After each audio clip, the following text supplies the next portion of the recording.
தமிழ் மக்களுக்கு தமிழமுதின் அன்பான வணக்கம். எல்லோரும் நலமாய் இருக்க இறைவனை வேண்டுகிறேன். நீங்க கஷ்டப்பட்டு ஒரு காரியத்தை செய்றீங்க, ஆனா அதுல வெற்றி கிடைக்க மாட்டேங்குதா? ஒரே பிரச்சனையில மாட்டிக்கிட்டு எப்படி போறதுன்னு தெரியாம கஷ்டப்படுறீங்களா? உங்களை சுத்தி எந்த விஷயமும் உங்களுக்கு பிடிக்கலையா? ஒரு குட்டி கதை மூலம் இதற்கெல்லாம் தீர்வு சொல்ல முயற்சி பண்றேன். வாங்க கதைக்குள்ள போகலாம். அதுக்கு முன்னாடி இதுவரைக்கும் நம்ம தமிழமுதை சப்ஸ்கிரைப் பண்ணலன்னா சப்ஸ்கிரைப் பண்ணி பெல் நோட்டிஃபிகேஷன் அமுக்குங்க. அப்போதான் நம்ம சேனல்ல வர காணொளிகள் உங்களுக்கு வேகமா வந்து சேரும். முன்னொரு காலத்துல வேங்கை நாடு என்னும் ஒரு நாடு இருந்துச்சுங்க. அந்த நாட்டை சேயோன் என்னும் மன்னன் ஆண்டு வந்தாரு. அவருடைய ஆட்சி செங்கோல் தவறாது சீரும் சிறப்புமாய் இருந்து வந்துச்சு. அதனால மக்கள் அனைவரும் மகிழ்ச்சியா வாழ்ந்துட்டு இருந்தாங்க. மன்னனும் மக்களுக்கு தேவையான விஷயங்கள்ல கண்ணும் கருத்துமா இருந்து வந்தாரு. மக்களுக்கான கல்வி சாலைகள், பாதுகாப்பு நடவடிக்கைகள், மண்டபங்கள், சத்திரங்கள்னு ஆங்காங்க ஏற்படுத்தி அவரோட ஆட்சி சிறப்பா அமைய ஒவ்வொரு விஷயத்தையும் கவனமா செயல்படுத்தினாரு. இவ்வளவு விஷயங்கள் செய்யறவருக்கு பக்கபலமா ஒருத்தர் இருக்கணும் இல்லையா? ஆமாங்க, அவருக்கு பக்கபலமா அவரோட ராஜகுரு இருந்து வந்தாரு. எல்லா இக்கட்டான சூழ்நிலையிலையும் ராஜகுருவோட ஆலோசனை அவருக்கு உறுதுணையா இருந்துச்சு. ஆனா யார் கண்பட்டதோ தெரியலங்க, அவருக்கு கஷ்ட காலம் ஆரம்பிச்சிச்சு. அந்த வருடம் மழை பொய்த்து போச்சு. மக்களுக்கு தண்ணீர் பற்றாக்குறை ஏற்பட்டுச்சு. இருந்தும் மனம் தளராத நம் மன்னன் அவர் ஏற்கனவே செய்து வைத்திருந்த நீர் மேம்பாட்டு திட்டத்துல உருவாக்கி வச்சிருந்த ஏரியில இருந்து தண்ணி திறந்து விட்டு மக்களை வாட்டிட்டு இருந்த தண்ணி தேவையை பூர்த்தி பண்ணாரு. அந்த வருடம் மக்கள் பஞ்சத்துல சிக்காம மன்னரோட முன்னெச்சரிக்கை நடவடிக்கையால தப்பிச்சாங்க. ஆனா இயற்கையை வெல்ல மனிதனால முடியுமா? அடுத்த வருடமும் மழை பெய்யாம ஏமாத்திடுச்சு. இப்போ மன்னன் செயல்படுத்தி வச்சிருந்த மக்கள் நல பணிகளும் உதவாம போச்சு. மக்கள் ரொம்ப கஷ்டப்பட்டாங்க. மன்னரால அதை தாங்கிக்க முடியல. இந்த மாதிரி இக்கட்டான சூழ்நிலையில நம்ம மன்னன் தான் ராஜகுருவோட ஆலோசனையை கேட்பார்ல. அதனால ராஜகுருவின் ஆலோசனையை தேடி மன்னன் ராஜகுரு கிட்ட போனாரு. நம்ம ராஜகுருவும் லேசுப்பட்ட ஆள் இல்லைங்க. அவருக்கு ஒரு வினோதமான சக்தி இருந்துச்சு.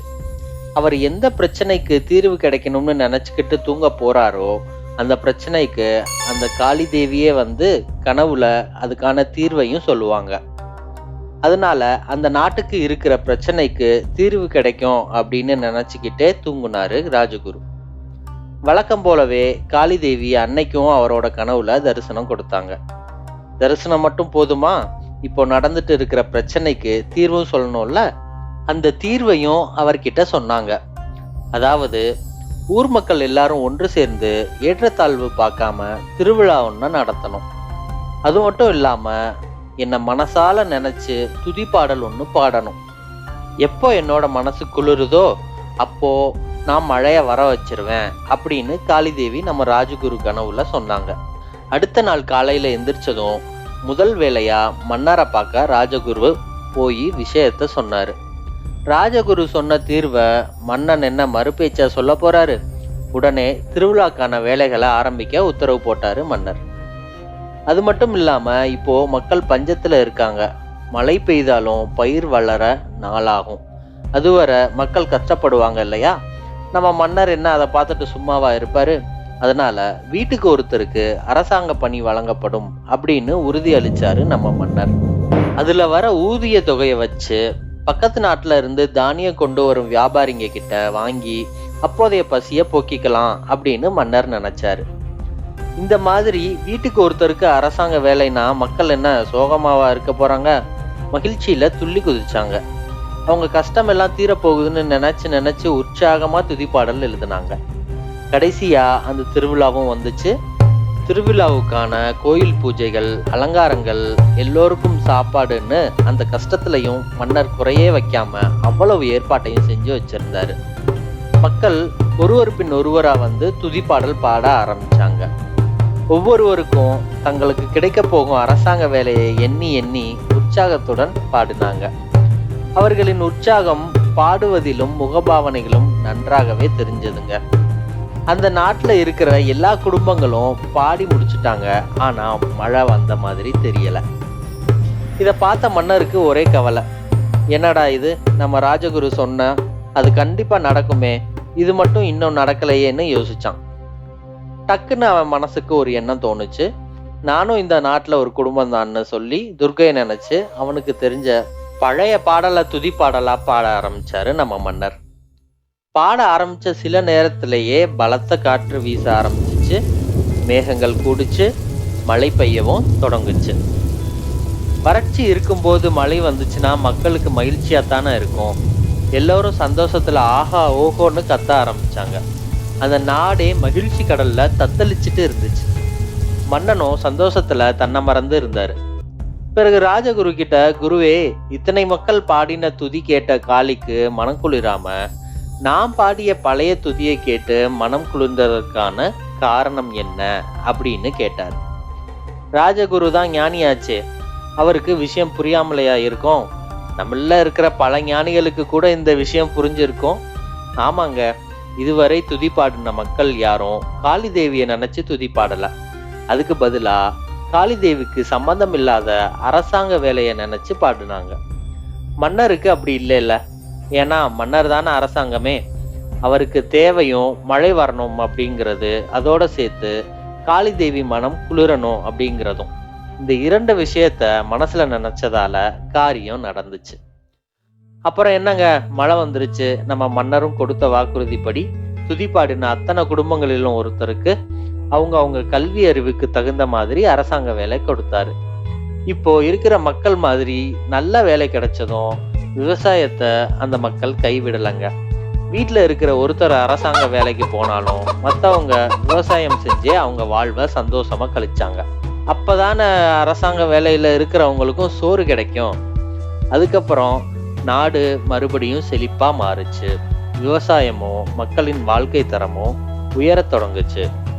அதன் பிறகு ஒரு நாள் ராஜகுருவும் மன்னனும் சேர்ந்து அனைத்து மக்களுக்கும் ஒரு கூட்டத்தை கூட்டி ஒரு விஷயத்த எந்த மனதோட செய்யணும் அப்படின்னு ராஜகுரு மக்களுக்கு போதிச்சாரு. அதனால இன்னும் அந்த நாட்டோட தரம் உயர்ந்துச்சு. அப்புறம் என்ன மன்னனுக்கு, இதற்கு தானே ஆசைப்பட்டாய் பாலகுமாரா அப்படிங்கிற மாதிரி மன்னன் ஆசைப்பட்ட மாதிரியே அந்த நாடு, அந்த நாட்டு மக்கள் எல்லோரும் செழிப்பா வாழ்ந்தாங்க. இந்த கதை மூலம் நாம தெரிஞ்சுக்க வேண்டியது என்னென்ன? நான் சொல்றதுக்கு முன்னாடியே உங்களுக்கு ஒரு விஷயம் புரிஞ்சிருக்கும். ஆனா இதுல 3 விஷயம் இருக்கு. அதை தெரிஞ்சுக்கணும்னா காணொலிய முழுசா பாருங்க. 1, நாம் அனைவரும் புரிந்து கொண்ட விஷயம்தான், இந்த கதையில வர மக்கள் எல்லாரும் தாங்கள் செஞ்சிட்டு இருக்கிற காரியத்துக்கு சம்பந்தம் இல்லாத இன்னொரு காரியத்தை மனசுல நினைச்சு செஞ்சதால செஞ்சிட்டு இருக்கிற காரியத்துக்கு பலன் கிடைக்காம போச்சு. நாமளும் எந்த காரியம் செய்யறோமோ அந்த காரியத்தையும் மற்றும் அதனோட காரணத்தையும் மற்றும் அதனோட உண்மையான பலனையும் மனசுல நினைச்சிட்டு செஞ்சோம்னா கண்டிப்பா வெற்றி கிட்டும். அதுதான் லா ஆஃப் அட்ராக்ஷன். சரி, இப்போ 2வது விஷயத்துக்கு வருவோம். நம்ம ராஜகுருவுக்கு ஒரு அற்புதமான சக்தி இருந்துச்சு. அது அவருக்கு மட்டும் இல்லைங்க, நம்ம எல்லாருக்கும் அந்த சக்தி இருக்கு. இதை பத்தி தெரியாதவங்களுக்கு இதை கேட்க ஆச்சரியமா இருக்கலாம். ஆனா உங்களை அறியாமையே நீங்க ஒரு விஷயத்த நினைச்சுக்கிட்டு தூங்கும்போது கனவுல அந்த விஷயத்த எப்படி செய்யணுங்கிறதுக்கான வழிமுறையோ இல்லாட்டி ஒரு சின்ன க்ளூவோ அது கிடைச்சிருக்கும். தூக்கத்துல இருந்து எந்திரிச்சு அந்த விஷயத்த நீங்க செஞ்சு பார்த்தீங்கன்னா கண்டிப்பா அது வெற்றி பெறும் அல்லது வெற்றிக்கான பாதையா இருக்கும். இந்த மாதிரி உங்க யாருக்கெல்லாம் நடந்திருக்கு கீழே கமெண்ட்ல சொல்லுங்க. இது வரைக்கும் நடக்காதவங்க முயற்சி பண்ணி பாருங்க. சரி, 3வது விஷயத்த பார்க்கலாம். நம்ம மன்னரோட எண்ணம் நாட்டு மக்களும் நாடும் செழிப்பா இருக்கணுங்கிறது. அது நடந்துச்சா? அது மாதிரி நாமளும் நம்ம நாடும் நம்ம ஊரும் செழிப்பா அழகா இருக்கணும் அப்படின்னு நினச்சிக்கிட்டோம்னா கண்டிப்பா அதுவும் நடக்கும். நாம தான் நம்ம நாட்டை குப்பை நாடு, நம்ம நாடை விட மற்ற நாடுகள் தான் சிறந்த நாடு அப்படின்னு நினச்சிட்டு இருக்கோம். நாம் நம்ம நாட்டை பற்றி நல்ல எண்ணங்களை கொடுக்க இந்த பிரபஞ்சமே நம்ம நாட்டையும் முன்னேற்றம், நம்ம ஊரும் அழகாகும். இது எல்லாமே நானா சொல்கிறது இல்லைங்க, பல ஆராய்ச்சியாளர்கள் கண்டறிந்து சொன்ன விஷயங்கள். இந்த மாதிரியான விஷயங்களை என்னுடைய சுய அனுபவமும் இருக்குது. நீங்களும் கண்டிப்பாக முயற்சி பண்ணி பாருங்கள். இதுக்கு பேர் தான் லா ஆஃப் அட்ராக்ஷன். இதைத்தான் நம்ம முன்னோர்கள் எளிய மக்களுக்கும் புரிகிற மாதிரி அனைத்து மதங்களின் வாயிலாக பிரார்த்தனைன்னு சொல்லி வச்சிருக்காங்க. மனதார கடவுள்கிட்ட கேட்டோம்னா கண்டிப்பா கடவுள் நமக்கு கொடுப்பாரு. சரி, இதோட இந்த காணொலியை முடிச்சுக்கிறேன். இந்த காணொளி உங்களுக்கு பிடிச்சிருந்ததுன்னா லைக் பண்ணி உங்கள் நண்பர்களுக்கும் ஷேர் பண்ணுங்கள். இது வரைக்கும் சப்ஸ்கிரைப் பண்ணலைன்னா சப்ஸ்கிரைப் பண்ணி பெல் நோட்டிஃபிகேஷனை கிளிக் பண்ணுங்கள். அதுதான் என்னை அடுத்த காணொளி போட உற்சாகப்படுத்தும். மீண்டும் இன்னொரு காணொளியில் உங்களை சந்திக்கிறேன். நன்றி, வணக்கம். இப்படிக்கு அருண்குமார்.